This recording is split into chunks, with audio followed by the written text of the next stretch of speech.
मंगलमय मंगल करण वीतराग विज्ञान नमो ताहि जाते भजे अरहंतादि जो विद्यादि सागर सुधी जो विद्यादि सागर सुधी गुरु हैं हितैषी शुद्धात्म में निरत नित्य हितोपदेशी वे पाप ग्रीष्म ऋतु में जल हैं सयाने पूजूं उन्हें सतत केवल ज्ञान पाने पूजूं उन्हें सतत केवल ज्ञान पाने। बोले भगवान महावीर स्वामी की, आचार्य कुंद कुंद स्वामी की, आचार्य गुरुवर विद्यासागर मुनि महाराज की।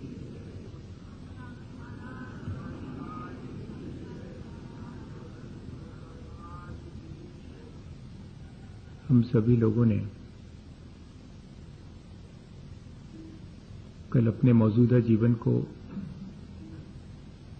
जिस तरह हम जी रहे हैं और ये जो संसार दिखाई पड़ रहा है या और भी जो संसार में विविधता दिखाई पड़ रही है, उन सब की जिम्मेदारी किसकी है, इस बात पर विचार किया था और अंततः हम इस निर्णय पर पहुंचे थे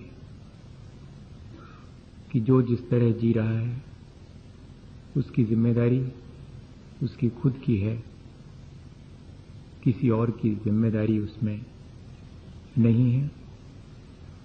कर्म प्रधान विश्व करी राखा, जो जस करे सो तस फल चाखा। ये सारा संसार कर्म प्रधान है।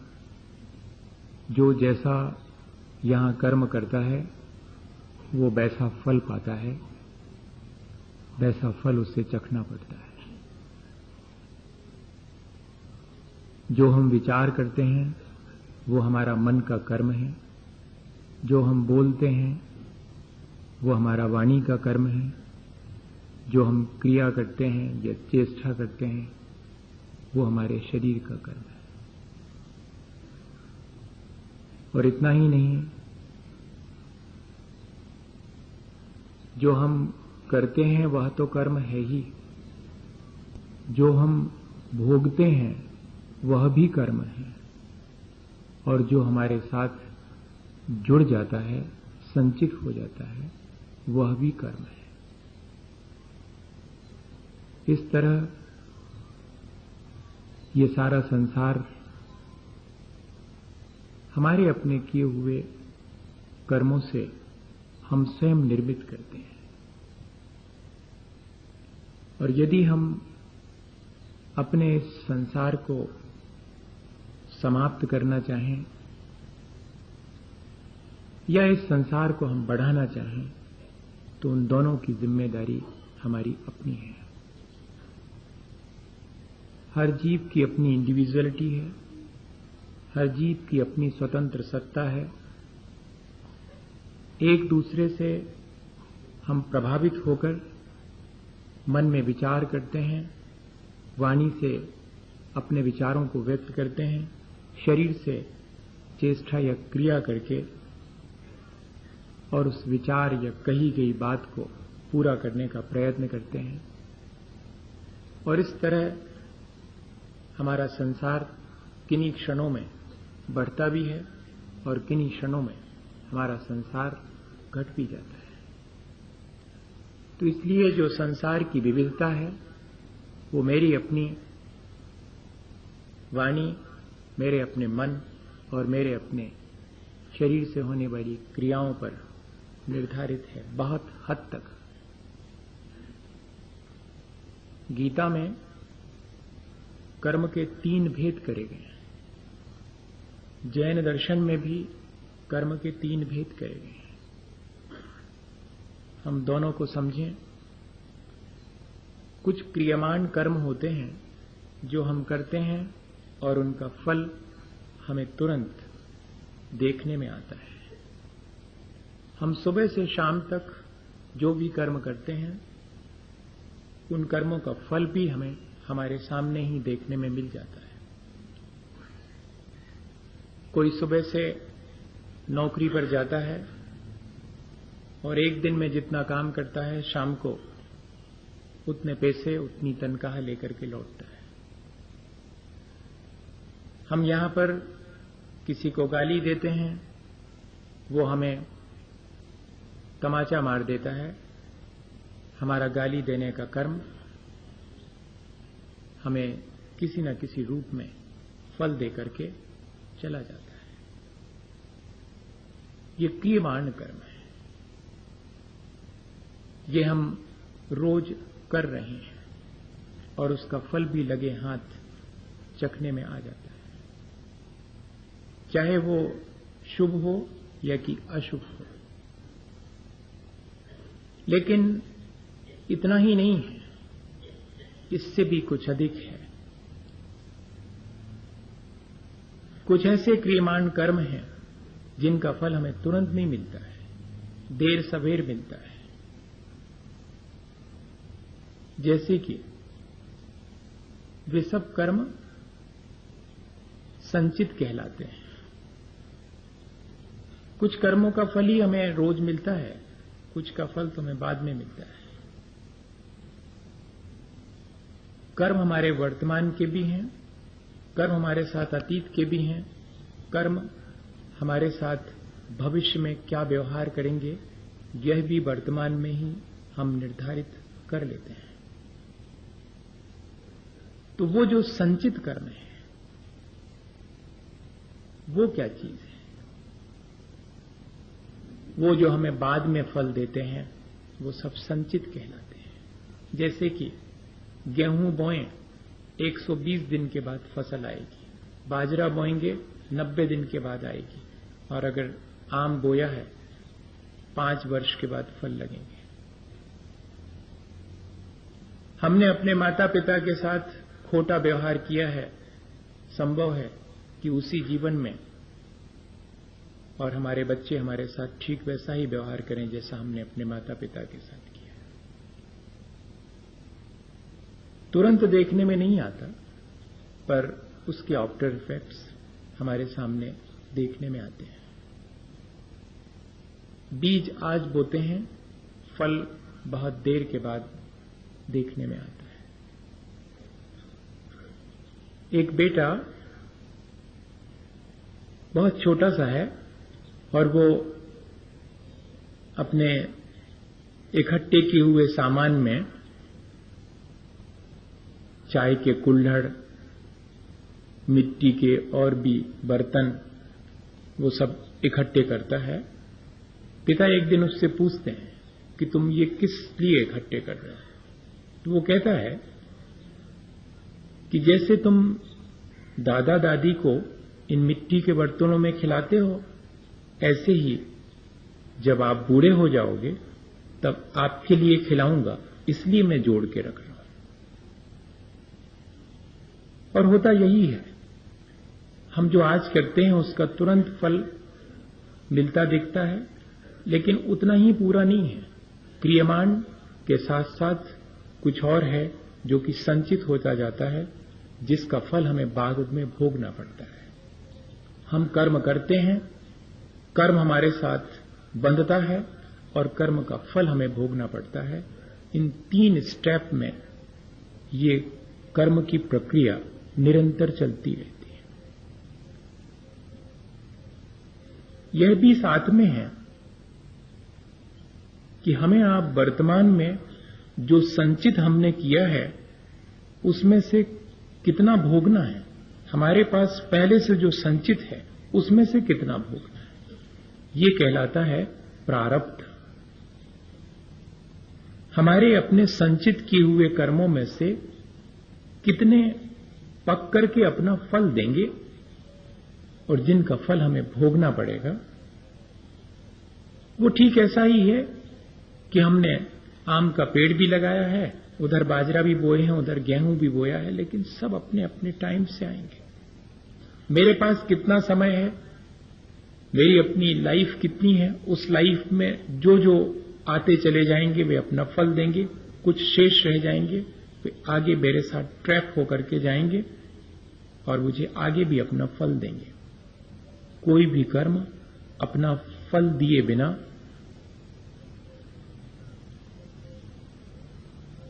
जाता नहीं है, किसी न किसी रूप में देगा पर अपना फल देगा। ये हमारा पुरुषार्थ है जिस पर हम बाद में विचार करेंगे कि हमें उस कर्म के फल के साथ कैसा बिहेवियर करना है। अभी सिर्फ हम ये समझें कि ये कर्म हमारे साथ बंधते कैसे हैं, ये आते कहां से हैं और इनको बुलाता कौन है,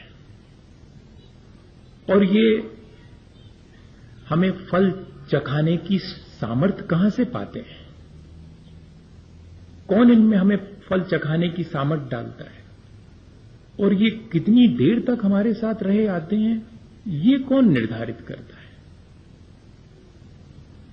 ये प्रक्रिया हमें थोड़ी सी विचार करने की है। होता इतना ऑटोमेटिकली है कि हम अपनी थोड़ी सी बुद्धि से सबके बारे में सोच नहीं सकते, पर एक प्रक्रिया हमारे सामने अगर रहे कि हां इस तरह होता है, बुलाता कौन है इन कर्मों को, ये आते कहां से हैं, ये कहीं और से नहीं आते, हमारे कर्मों से हम इन्हें बुलाते हैं। हम जो कुछ भी सुबह से शाम तक मन, वाणी और शरीर के द्वारा करते हैं, वो एक तरह का बुलावा है इन कर्मों के लिए, और निरंतर मन, वाणी और शरीर से होने वाले कर्म हमारे साथ संस्कार की तरह जुड़ते चले जाते हैं। फिर उसके बाद हम मजबूर हो जाते हैं। अगर किसी व्यक्ति को गाली दे के बात करने की आदत बन जाए तो फिर वो प्यार से बात नहीं कर पाएगा। वो जब भी बात करेगा एक आध उसके मुंह से गाली स्लिप हो जाएगी कह रहा हूं, क्योंकि उसके भीतर वैसा संस्कार बन गया है। तो इन कर्मों को कोई बुलाता नहीं है, इन कर्मों का संस्कार हमने बहुत बहुत पुराना अपने ऊपर डाल रखा है। कहीं पानी बह जाए और फिर सूख जाए और अगली बार पानी गिरे तो वो जो एक लाइन बनी रहती है वहीं से बहता है वो पानी। ठीक ऐसा ही हमारे साथ है। हम निरंतर अपने मन, वाणी और शरीर से कर्मों को, संस्कारों को आमंत्रण देते हैं, और फिर इतना ही नहीं, हमारे भीतर उठने वाले काम, क्रोध, मान, माया, लोभ, ये जितने भी भाव हैं, चाहे वो शुभ अशुभ हों, चाहे वो तीव्र मंद हों, चाहे वो जानबूझ के किए गए हों या कि अज्ञानता से हो गए हों, किसी भी तरह के भाव किसी माध्यम से हुए हों, लेकिन हमारे भीतर उठने वाले भाव कैसा ये कर्म अपना फल चखाएगा, इस बात को निर्धारित करते हैं। मेरे भीतर का संस्कार मुझे आगे जाकर कैसा फल चखाएगा, कितनी सामर्थ्य का होके आएगा, ये मेरे अपने कर्म करते समय के भाव निर्धारित करते हैं। और इतना ही नहीं, मेरे अपने कर्मों को किस तरह स्वागत करता हूं, इससे ये निर्धारित होता है कि ये कितनी देर तक मेरे साथ रहेंगे।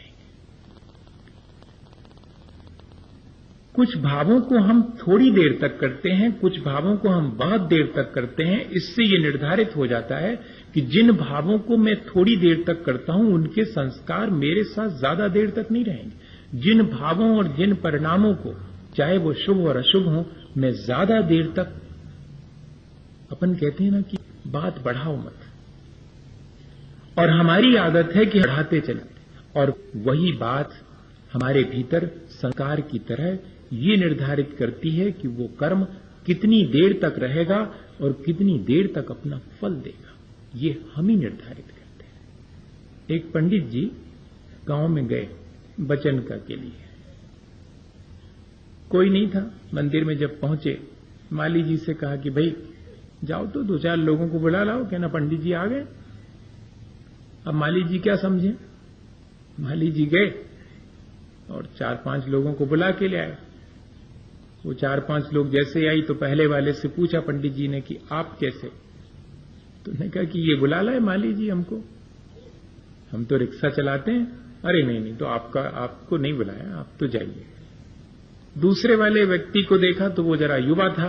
पंडित जी को ध्यान आ गया कि भाई शाम को रिजर्वेशन करवा लें, जाना है गाड़ी से, और ये युवा ठीक है।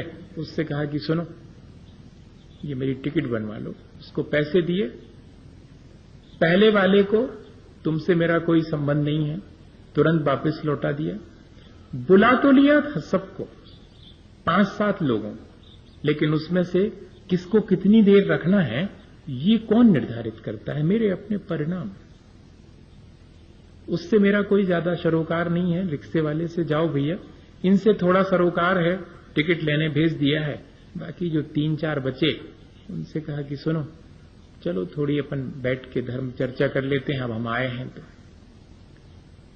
सो घंटे भर उनसे धर्म चर्चा करी। उतनी देर उन 4-5 को रोका, घंटे भर। और उसमें से जब विदा लेने लगे तो एक ने कहा कि पंडित जी आपकी आवाज से तो लग रहा है कि फलानी जगह से आए आप। हाँ भैया, तो हमारी भी तो रिश्तेदारी है। अरे तो बहुत अच्छा है, बैठो, आओ अपन बात करें। वो जो वचन का सुनने वाले थे वो वचन का सुन के चले गए। उसमें से एक परिचित निकल आए, सो उनके साथ और घंटे भर हो गया। और फिर बाद में परिचय इतना गहरा निकला कि पंडित जी अब आपको शाम के भोजनों के बिना नहीं जाने, हमारे यहां चलो आप। सो उनको अपने घर ले गए। बताइएगा किसने निर्धारित किया ये कि कौन कितनी देर साथ रहेगा और कौन कौन आएगा? हमने ही बुलाया है, और हम ही जितनी देर रखना चाहें रख सकते हैं। ये हमारे ऊपर निर्भर है। कर्म भी ऐसे ही हैं। हमारे मन, वाणी और शरीर से इनको हम आमंत्रण देते हैं कि आओ, और फिर हमारे अपने परिणाम जैसे होते हैं उसके अनुसार ये हमें फल चखाते हैं। हमारा जिसके साथ जैसा व्यवहार होता है उससे हमें वैसा ही तो मिलता है, वैसा ही फल हमें चखने में आता है। इस तरह ये कर्म की प्रक्रिया निरंतर चलती रहती है, क्योंकि सोते, जागते, खाते, पीते, उठते, बैठते, आते जाते हर स्थिति में मैं मन, वचन और कर्म की कोई ना कोई क्रिया करता ही रहता हूं। सोते समय भी मेरे मन, वाणी और शरीर की सक्रियता बनी रहती है, और इसलिए निरंतर मेरे साथ ये कर्म चलते ही रहते। एक क्षण के लिए मैं कोई भी यहां पर जीव कर्म से मुक्त नहीं हो पाती। चाहे वो करने वाले कर्म हो, चाहे वो भोगने वाले कर्म हो, चाहे वो संचित होने वाले कर्म हो, एक क्षण के लिए भी यह प्रक्रिया रुकती नहीं है। जैसे कि किसी की दुकान बहुत अच्छी चलती हो और घर आकर के मां से वो कहे, मां के पूछने पर कि आज तो दुकान बहुत चली, ग्राहकों में उलझे रहे, तो मां कहे कि क्या एक ही ग्राहक में उलझे रहे? कहती नहीं, ग्राहकों का तांता लगा रहा। एक ही कर्म का फल भोगते रहते हैं हम, ऐसा नहीं है। एक ही कर्म करते रहते हैं, ऐसा नहीं है। बस उसका तांता लगा रहता है, एक के बाद दूसरा, दूसरे के बाद तीसरा। कहने में तो यही आता है कि हम कर्म करते रहे, चाहे वो भले हों, चाहे बुरे हों, चाहे वो अच्छे भावों से किए हों, चाहे तीव्रता से किए हों, चाहे मंदता से किए हों, जानबूझ के किया हो, अज्ञानतावश किए हों, किसी से प्रेरित होकर के किए हों, या कि अपने सहज भाव से किए हों। निरंतर कोई ना कोई प्रकार से हम, और ये तांता लगा ही रहता है, ये कंटिन्यूटी बनी ही रहती है। और ऐसा नहीं है कि आज ही हमने शुरू किया है, फ्रॉम वेरी बिगिनिंग। हमें याद भी नहीं है, जब से हमारा जीवन है तब से ये मन, वाणी और शरीर तीनों की सक्रियता बनी हुई है। जब तक ये मन, वाणी और शरीर की सक्रियता है तब तक मेरे कर्म आते रहेंगे, और जब तक मैं कोई न कोई शुभ अशुभ भाव करता रहूंगा, काम, क्रोध, मान, माया, लोभ के परिणाम जो विकारी मेरे भीतर उठते हैं वे जब तक चलते रहेंगे तब तक ये कर्म की प्रक्रिया निरंतर चलती रहेगी। कर्म की प्रक्रिया इस तरह की है। इस कर्म की प्रक्रिया में भागीदारी किसकी है, अब इस पर जरा सा विचार करें तो शायद बात और क्लियर हो, ताकि हम जिनकी पार्टनरशिप है वो खत्म कर देवें तो संभव है कि इस कर्म बंध की प्रक्रिया से हम निजात पा जाएं, क्योंकि प्रक्रिया तो ये निरंतर चलने वाली है, समझ में आ गया। क्योंकि कोई भी क्षण ऐसा नहीं है जिसमें हम कर्म से मुक्त हों। ये सब चीजें हम बाद में विचार करेंगे कि डेस्टिनी क्या है और हमारा वर्तमान का पुरुषार्थ क्या है। कुछ प्रश्न थे कल कि भाग्य कितना और पुरुषार्थ कितना, और भी कुछ प्रश्न थे, इन पर भी विचार करना है, मैं करूंगा, पर आज के दिन नहीं। आज तो कर्म की साझेदारी में कौन कौन मेरे साथ है इस पर थोड़ा सा विचार करेंगे, और इस कर्म बंध की प्रक्रिया को समझने के बाद, उसकी साझेदारी को समझने के बाद अपने आप ये बात समझ में आ जाएगी कि कितना मेरे भाग्य से और कितना मेरे पुरुषार्थ से, और भाग्य को और पुरुषार्थ को कौन निर्धारित करता है, ये सब चीज समझ में आएगी। एक बहुत अच्छा विचार भी मेरे पास आया था कल शाम को, किसी ने लिख करके दिया था कि मुझे अपनी उस परम विशुद्ध अवस्था को प्राप्त करना है। ये बात तो ठीक है, लेकिन सिर्फ उस परम विशुद्ध अवस्था को ही प्राप्त करने के लिए मैं सारी चीजें करूं, ये बात सबको हो सकता है कि ठीक ना जान पड़े। तो क्यों ना हम ऐसा करें कि मेरा जो वर्तमान का जीवन है मुझे उसे ही बहुत अच्छे ढंग से जीना है। अगर इतना भी कर लें तो बाकी जो बहुत कठिन से विचार हैं कि ईश्वर क्या है और ईश्वर कहाँ रहता है और ईश्वर को बनाया किसने है, या कि ईश्वर ने सृष्टि को बनाया है, इन सारी बातों को यदि हम सिर्फ विचार तक सीमित रखें, और करने के लिए तो सिर्फ इतना ही है कि हम अपने लक्ष्य को ध्यान में रख करके अपने वर्तमान को अगर सुधारें, तो क्या ये एक विचार नहीं हो सकता? मैं इस विचार से सहमत हूं। यह भी एक विचार है, और हम इतने दिनों से वही करते आ रहे हैं कि हम बाकी सब भूल करके, बाकी सारे प्रपंच को भुला करके सिर्फ एक ही बात तय कर लें कि कल जैसा मैंने जिया था जीवन, कल मैंने जैसी वाणी बोली थी, कल मैंने जैसे विचार किए थे, कल मैंने शरीर से जैसी चेष्टा की थी, जिनसे कि मैं निरंतर मेरे कर्मों का संसार बढ़ाता हूं, मैं उसको और बेहतर ढंग से करूं। कर्मों को बेहतर ढंग से करने का मतलब है कर्मों से मुक्त होना, और कोई बहुत बड़ी चीज नहीं है। कर्म जितने बेहतर ढंग से हम करेंगे, बेहतर ढंग क्या है जिससे कि आगे संचित ना हो, वही ढंग सबसे बेहतर है। और जो व्यक्ति ये ढंग सीख लेता है वो व्यक्ति कर्मों से पार हो जाता है। ये बात अपन आगे समझेंगे, इसलिए मैं इस विचार से सहमत हूं। अब हम इस बात को थोड़ा सा डिस्कस कर रहे हैं कि इसमें भागीदारी किस किस की है। मेरे कर्मों के आने में, मेरे मन, वाणी और शरीर, और मेरे अपने भाव, उनको रोकने में, उनको सामर्थ्य देने में। कर्मों को जो बंध जाते हैं मेरे साथ, जो बाद में फल देते हैं, उनको सामर्थ्य भी मैं ही देता हूं, मेरे अपने परिणाम उनको सामर्थ्य देते हैं। तब देखें कि कौन सी चीजें हैं। 3 चीजें हैं। मेरी अपनी आसक्ति, मेरा अपना मोह, ये कर्मों के बंधन में पहला भागीदार है।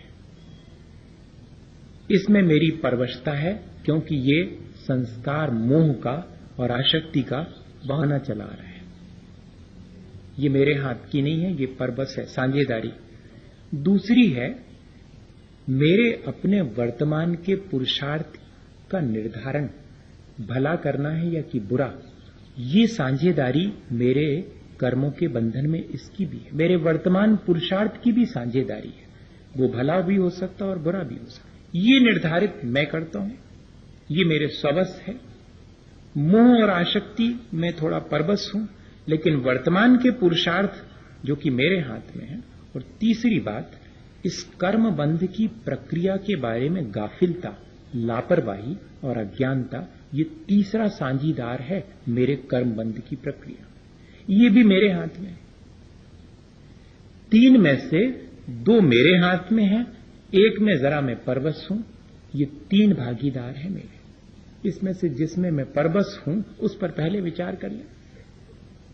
ये जो मेरा मोह है, मेरी जो आसक्ति है, मेरे जो कर्म करने का निरंतर, आज वर्तमान में अगर कोई कहे कि शांत बैठो, तुम उसको निठल्ला मानेंगे क्या? कुछ भी नहीं करते हो, कुछ करो।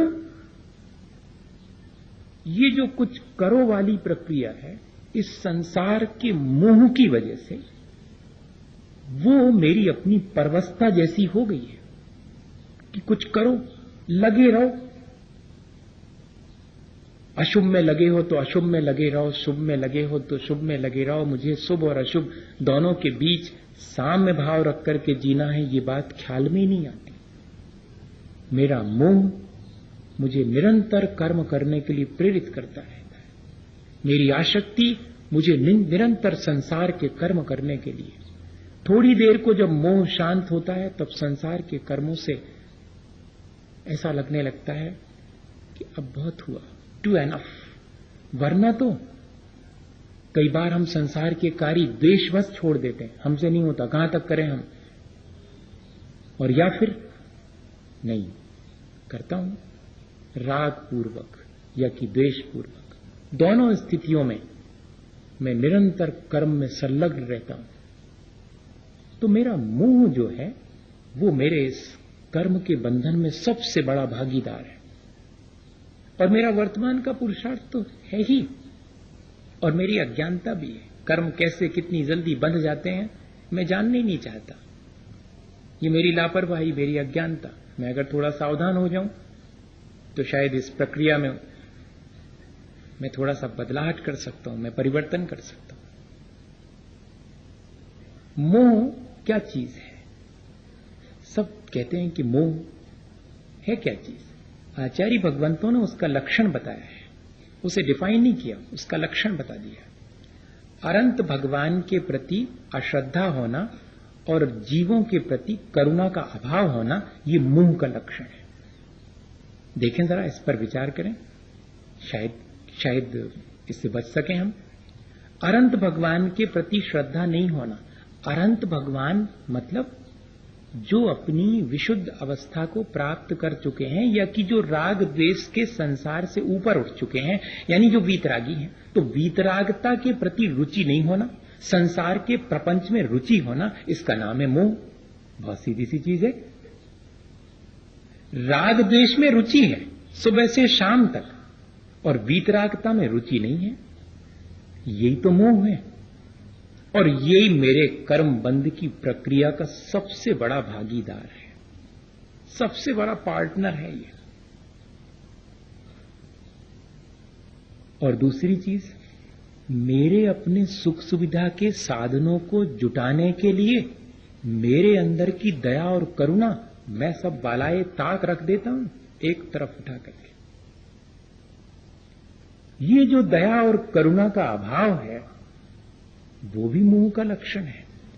और मेरे अपने इस जीवन को सुख सुविधा जुटाने की जो आसक्ति है, वो आसक्ति मेरे भीतर की दया और करुणा को गायब करती है। तो दया और करुणा का अभाव होना भी मोह का लक्षण। तब फिर मैं क्या करूं? मैं इस मोह से बचने के लिए अनंत भगवान के प्रति या वीतरागता के प्रति अपनी श्रद्धा को जागृत करूं, अपनी रुचि को बढ़ाऊं, अपना रुझान, अपना इंक्लाइनेशन उस तरफ करूं। मैं उन चीजों से दूर रहूं जिनमें कि रागद्वेष के अवसर ज्यादा हैं। मैं उन चीजों के संपर्क में ज्यादा रहूं जिसमें रागद्वेष घटता हो, जिसमें वीतरागता की तरफ मेरे कदम बढ़ते हों। और मैं उन प्रक्रियाओं को दिन भर में करूं जिससे मेरे भीतर दया और करुणा का भाव बढ़ता हो।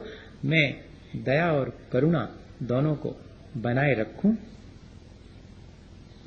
तब हो सकता है कि मैं अपने मोह को जीत सकूं और इस कर्म बंध की प्रक्रिया को कम कर सकूं। इसके लिए छोटा सा उदाहरण अपन देखें। हमारे भीतर दया और करुणा का किस तरह अभाव हो गया, एक व्यंग किया है किसी ने। हाँ, उससे जल्दी समझ में आ जाएगा मुझे लगता है। आज मैंने कोई बहुत बढ़िया सी एक कहानी सुनाई भी नहीं है, क्योंकि ये सब तो मुझे मालूम है कि इसके बाहर निकलेंगे तो आधा अधूरा रह जाएगा भीतर, थोड़ा बहुत 10% जितना अपन ने समझा है। यहां बैठ के तो लग रहा होगा कि समझ में आ रहा है, लेकिन इतनी जल्दी नहीं आता, हमको बहुत वर्षों लग गए। पर वो उदाहरण याद रह जाएगा कि मेरी अपनी आसक्ति क्या है, और उस आसक्ति के चलते मेरे अंदर की जो वीतरागता के प्रति रुचि और मेरे अंदर की जो करुणा का भाव है, जो कि मेरा अपना स्वभाव है, वो कैसे तिरोहित हो गया है, कैसे कैसे हट गया है। क्या हुआ, एक भिखारी नया आया गांव में, शहर में। अब वो नया था, उसको क्या मालूम कि कौन सी दुकान के सामने जाने पर मिलेगा और कौन सी दुकान पर जाने पर नहीं मिलेगा। बाकी जो वहां उस गांव और शहर के भिखारी थे उनको तो मालूम है कि इस दुकान पर जाएंगे, एक बार कहेंगे एक बार में मिल जाएगा, इस दुकान पर जाएंगे जरा 2 बार कहेंगे, हाथ पांव जोड़ेंगे तो मिल जाएगा, और इस दुकान पर जाने ही नहीं, क्योंकि कितना ही माथा पटक लो यहां नहीं मिलने वाला। वो जानते हैं, वो भिखारी भी जानता, मांगने वाला भी जानता। पर वो नया था बेचारा, और वो ऐसी दुकान पे पहुंच गया जहां से आज तक किसी भिखारी को कुछ नहीं मिला, और दूसरे भिखारी दूर खड़े मंद मंद मुस्का रहे हैं कि नया है, अभी कुछ मालूम नहीं इसको। बेकार परेशान हो रहा, उस दुकान पे गया, अब उसको क्या मालूम। लेकिन उस दुकान का जो मालिक था, सेठ था, सबको मालूम है कि वो अत्यंत आसक्त है अपनी धन संपदा में, खुद भी ठीक से नहीं खाता, दूसरे को देने का तो सवाल ही नहीं। अब ऐसे व्यक्ति के बारे में इंटरेस्ट बहुत था लोगों का, क्यूरियोसिटी थी कि देखें इस भिखारी गया है बहुत दिन के बाद, डांट डपटेगा वो तो। लेकिन उस दिन उसको डांटा नहीं भिखारी को। क्यों, क्या चाहिए, कुछ मिल जाए मालिक, लगता है नए आए हो। आज ही आया हूं भगवान, आज ही इस शहर में नया आया हूं। अच्छा, अब सेठ जी को भी जरा मजा, पता नहीं कौन से मूड में थे, तो जरा मजा लेने का हुआ। बोले सुनो, मेरी दोनों आंखें देख रहे हो, मैंने इसमें से कौन सी नकली लगवाई और कौन सी असली है। जरा असमंजस में पड़ गया वो, लेकिन भिखारी तो भिखारी था, उसने दुनिया देखी है, लोगों की आंखें देखकर जानता है वो, भले ही नया हो। और मुश्किल से 30 सेकंड लगे होंगे और कहा कि सेठ जी, दाई वाली ओरिजिनल है, बाई डुप्लीकेट है। सेठ जी दंग रह गए। सेठ जी ने तो ये सोचा था कि ये बता पाएगा नहीं, इसलिए मैं कुछ दूंगा नहीं, देना नहीं पड़ेगा, लेकिन कमिट कर चुके थे कि अगर तू सही बता देगा तो कुछ दे दूंगा भिक्षा में। तो बड़े जोर से हंस के कहा कि तू आज जीत गया, और आज मेरा मन हो रहा है कि तेरे को कुछ दे दूं। सारे भिखारी खड़े हैं, दूर देख रहे हैं, नया भिखारी, इसको कुछ मिल रहा है लगता है, लेकिन एक बात मैं तेरे से पूछना चाहता हूं, वो भर बता दे तो मान जाऊंगा। क्या सेठ जी, कि तेने पहचाना कैसे कि ये ओरिजिनल है और ये डुप्लीकेट है? तो बोले इसमें क्या है, जिसमें थोड़ी सी करुणा झलक रही मैं समझ गया वही डुप्लीकेट है, क्योंकि ओरिजिनल में तो संभव ही नहीं।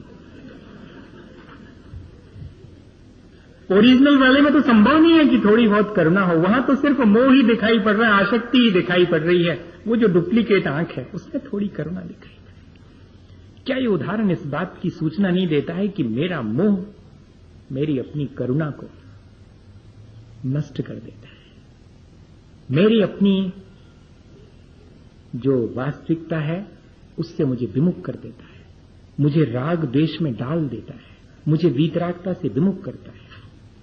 शायद ये इसीलिए आचार्यों ने देखा कि वीतरागता में अरुचि होना, जहां धर्म की बात हो रही हो, जहां आत्मा के विकास की बात हो रही हो, वहां इंटरेस्ट नहीं है, जहां प्रपंच हो वहां इंटरेस्ट है। यही तो मेरा मोह है। और जहां प्राणी मात्र के प्रति करुणा होनी चाहिए, जहां क्षण भर को मेरी अंतरात्मा दया का भाव बाहर लाती, उसी समय मेरी आसक्ति कहती कि ठहरो, ऐसे कहां तक दया करते रहोगे, किस किस पे करोगे, बहुत दुनिया पड़ी हुई है। ऐसा मुझे सलाह देता है ये मेरा मोह। मुझे इस प्रक्रिया में इस सबसे ज्यादा खतरनाक भागीदार पर विचार करना चाहिए, ताकि मैं इस कर्म बंध की प्रक्रिया से बच सकूं। और दूसरे नंबर पर मेरे अपने वर्तमान का पुरुषार्थ, मुझे भला करना है या बुरा करना है, ये मेरे ऊपर निर्भर है, इसमें किसी का कुछ भी नहीं है। ये बात जरूर है कि भले और बुरे की प्रेरणा मेरे भीतर जो संचित कर्म है वे मुझे देते हैं, लेकिन कितने भी संचित कर्म बुरे क्यों ना हो, मेरी अंतरात्मा की आवाज को दबा नहीं पाते हैं। चोरी करने वाले चोर की भी एक बार अंतरात्मा की आवाज उसे चोरी करने से रोकती है, उसे भला करने की प्रेरणा देती है। इसलिए मेरे अपने वर्तमान का पुरुषार्थ भला करना है या बुरा करना है, इसकी चॉइस मेरी अपनी है, इस पर मेरा पूरा का पूरा अधिकार है। इसलिए इस बात पे विचार करना चाहिए कि मुझे अपने जीवन में शुभ और अशुभ में से किसे चुनना है, जबकि मेरे सामने दो ही ऑप्शन है। शुद्ध वो तो मेरा लक्ष्य है, लेकिन मेरे सामने ऑप्शन तो शुभ और अशुभ दो में से एक है। तब मेरे वर्तमान का पुरुषार्थ शुभ की तरफ होना चाहिए, अशुभ की तरफ नहीं होना चाहिए। और तीसरी चीज, जब मैं कर्मबंध मुझे निरंतर चलता रहता है, तब मैं क्यों इतना लापरवाह हूं? तब मैं क्यों इस कर्मबंध की प्रक्रिया को ठीक ठीक समझना नहीं चाहता हूं? मुझे समझ लेना चाहिए, क्योंकि कर्मबंध की प्रक्रिया को समझ लेने से मैं उसमें परिवर्तन कर सकता हूं। इसलिए तीसरी भागीदारी भी मेरे हाथ में है। मैं जितना अपना कर्मबंध की प्रक्रिया में ज्ञान बढ़ाऊं, उतना मेरे अपने कर्मबंध की प्रक्रिया को बदलने की सुविधा मुझे प्राप्त हो जाएगी। एक उदाहरण है, मैं शायद पहले दे चुका हूं। मैं जौहरी बाजार में था, पर आज और भी लोग हैं और हमको रिवाइज कर लेना चाहिए उसको। मुझे आचार्य महाराज ने सुनाया था, साड़ूमल में एक पंडित जी थे, पंडित हीरालाल जी, सिद्धांत शास्त्री। सिद्धांत का बड़ा ज्ञान था, करणानी योग का बड़ा ज्ञान था उनको, कर्म फिलॉसफी बहुत अच्छी जानते थे, और वो रोज वचन का करते थे और समझाते थे कि देखो भैया, कर्म कैसे बंधते हैं, जैसे अपने परिणाम हो, तीव्र हो, मंद हो, जानबूझ के अपन करेंगे, और कोई चीजें ऐसी हैं जो अनजाने में हो जाती हैं अपन से, देखो इन सब में अलग अलग कर्म बंधते हैं, ऐसा समझाते थे वो हमेशा। उसमें एक व्यक्ति गरीब भी बैठता था रोज, वो भी समझता था। एक दिन वो पकड़ा गया, चोरी करते पकड़ा गया। पंचायत बैठी कि भैया तुमने चोरी क्यों की? वो चोरी भी ऐसी करी गैर बुद्धिमानी की कि अपने ही 5-7 घर दूर, जहां वो रहता था वहां से 5-7 घर दूर किसी व्यक्ति का मकान था, उनके यहां गायें बंधी थी, सो उनको डालने का भूसा रखा था, भूसे का बोरा, सो वो उठा करके ले गया। और ऐसा बुद्धू कि वो उसमें छेद था, सो वो भूसा जो है लाइन बनती गई अपने घर तक, वो घरे टिका लो भैया ने। चोरी भी करी तो ऐसी गैर बुद्धिमानी से करी। वो पकड़ में भी आ गया, वो पकड़ में आया सो कह भी दिया कि हो जो चुराओ तो हम ही ले आए थे। सही बात स्वीकार कर ली। लोग जानते हैं कि रोज वचन कहां बैठता पंडित जी की, बात कुछ और है। आदमी चोट नहीं मालूम पड़ता, कोई और बात है। क्या बात थी भैया? कहते 3 दिन हो गए, ने हमारे घर से ने हमारे पेट में भोजन नहीं गया, सो हमने सहन कर लिया पानी पी के, लेकिन कल हमसे देखा नहीं गया। हमारा छोटा सा बेटा दूध के लिए जिद कर रहा, हमारे पास रोटी का टुकड़ा भी नहीं है, पानी कब तक पिलाएं उसको, उसके लिए दूध चाहिए था। सो ये 1.25 रुपया का बिकेगा और उतने में मुझे 2-3 दिन के लिए इसके लायक दूध आ जाएगा, तब तक कोई और काम देख लूंगा। तो मैंने सोचा कि और ज्यादा क्यों करना। पंडित जी हमेशा बताते हैं कि अपन को ज्यादा तीव्र परिणामों से कर्म नहीं करना, मंदता रखना। कषाएं जितनी ज्यादा प्रबल होंगी उतना तीव्र कर्म बंधेगा। मेरी इतनी ज्यादा लोलुपता नहीं थी, मेरी इतनी ज्यादा कषाय नहीं थी। मुझे तो 1.25 रुपये चाहिए था, और 1.25 रुपये की और भी सामान रखी, उनकी घड़ी उतार ले आते तो वह ज्यादा की बिकती, और उतनी सोने की अंगूठी रखी थी अरिया में उनके थे, हम बा उठा सकते। सोचा कि कौन को ज्यादा जोड़ के रखना है, 1.25 रुपया का ये ले चलो, इससे काम चल जाएगा। भैया मैंने आपको उदाहरण सुनाया, किस बात की सूचना दे रहा है? सूचना सिर्फ इस बात की है कि मेरे अपने कर्म बंध की अज्ञानता मेरे कर्म बंध को ज्यादा बढ़ा देती है। अगर मैं कर्म बंध में सावधानी रखूं, मैं उसका ज्ञान रखूं, तो शायद मैं अपने इस कर्म बंधन की प्रक्रिया में अपने मन मुताबिक परिवर्तन कर सकता हूं। मैं इतना मजबूर नहीं, मैं सिर्फ अपनी आसक्ति और मोह की वजह से थोड़ा मजबूर हूं, क्योंकि एक पार्टनर ऐसा है, लेकिन दो ऐसे हैं जिनमें कि मेरा वर्तमान का पुरुषार्थ और मेरा ज्ञान दोनों मिल करके इस प्रक्रिया को परिवर्तित कर सकते हैं।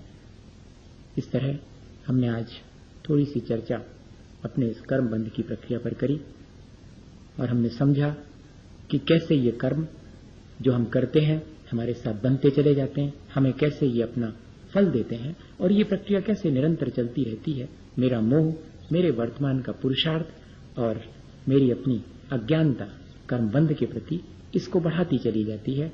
मैं अगर अपने पुरुषार्थ को संभाल लूं, मैं अपने ज्ञान को बढ़ा लूं और मैं अपने मोह को घटाता चलूं, वीतरागता के प्रति मेरा रुझान बढ़ता जाए, तो शायद इस कर्मबंध की प्रक्रिया में कुछ परिवर्तन मैं कर सकता हूं। इसी भावना के साथ कि हम इस कर्मबंध की प्रक्रिया को समझकर इस कर्म से मुक्त हो सकें, बोले आचार्य गुरुवर विद्यासागर मुनि महाराज। ये गुरुवर शाश्वत सुख दर्शक यह नग्न स्वरूप तुम्हारा है, जग की नश्वरता का सच्चा दिग दर्शन करने वाला है। जब जग ऋषियों में रच पच कर गाफिल निद्रा में सोता हूँ, अथवा वह शिव के निष्कंटक पथ में विषकंटक होता हूँ। अर्ध निशा का सन्नाटा वन में वनचारी चरते हूँ, तब शांत निराकुल मानस तुम तत्वों का चिंतन करते हो। करते तप शैल नदी तट पर तरुतल वर्षा की झड़ियों में, समतारस पान किया करते सुख दुख दोनों की घड़ियों में। अंतर ज्वाला हरती वाणी मानो जड़ती हो फूल जड़ियाँ, भवबंधन तर तर टूट पड़े खिल जावे अंतर की कलियाँ। तुम सावधानी क्या कोई हो, जग को दे दी जग की निधियाँ, दिन रात लुटाया करते हो शम शम की अविनश्वर मणियाँ। हे निर्मल देव तुम्हें प्रणाम, हे ज्ञान दीप आगम प्रणाम, हे शांति त्याग के मूर्तिमान शिव पथ पंथी गुरुवर प्रणाम। मिथ्यात्म नाश विकु ज्ञान के प्रकाश विकु आपा पर भास विकु भानु से बखानी है। सहो जग जान विको बंद विद भान विको सफर पिचान विको परम प्रमाणी है। अनुभव बताए विकु जीव के जताए विकु काहू न सताए विकु भव्य हो आनी है। जहाँ तहाँ तार वेखो पार के उतार वेखो सुख विस्तार वेखो यही ज्ञान वाणी है। जावाणी के ज्ञान से सुनिलो कलो सो वाणी मस्तक नमो सदा दे तुम। उरक चंदन तांदुल पुस्तक चरु सुदीप धूप पलाए धवल मंगल गान रवा कुले जिन ग्रहे मुनिराज मगम। ओम ह्रीम श्री 108 परम पूजाचार्य गुरु श्री विद्यासागर जी महाराज की संगत मुनि श्री क्षमासागर जी श्री भव सागर जी महाराज के चरण कमल की पूजा अनर्वत प्राप्त यज्ञ पावती सा।